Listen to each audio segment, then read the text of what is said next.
Halos 4 na milyong pisong halaga ng mga alahas ang ninakaw umano ng isang kasambahay sa kanyang amo sa Quezon City. Isa sa mga tinitignang anggulo ng mga pulis na biktima ang suspect ng love scam. Nasa frontline ng balitang yan, si Carol De Asa.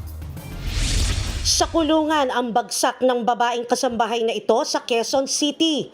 Umamin daw kasi siya na ninakaw ang alahas sa pinapasukang bahay. Mismong amo niya ang nagpaaresto sa kanya. Halos 4 na milyong pisong halaga ng mga alahas at tinangay umano ng sospek. Habang chinecheck nung may-ari yung kanyang mga alahas, napansin niya na maraming nawawala. Tinawag niya ngayon ang kanyang kasambahay.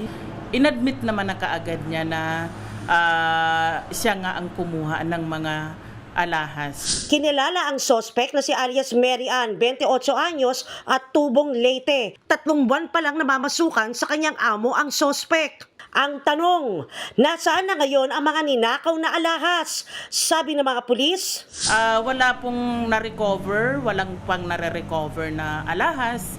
Ang admitted niya lang talaga siya ang kumuha. As to kung sino man yung kasabwat niya, wala din po siyang binibitawang pangalan. Sa investigasyon ng mga pulis, bago maiulat ang pagnanakaw nitong Hulyo 1, pumunta pa raw sa Cubao ang sospek noong Hunyo 20 para mag-day off.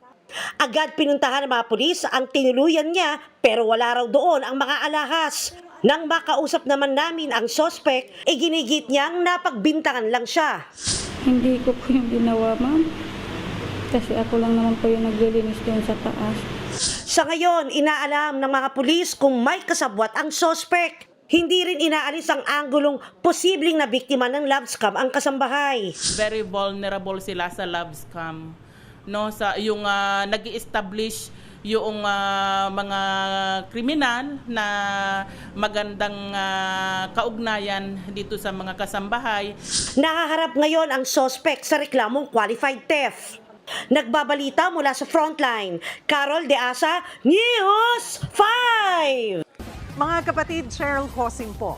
Maging maalam at may pakialam sa mga napapanahong issue at headlines. Mag-follow at mag-subscribe na sa social media pages ng News 5.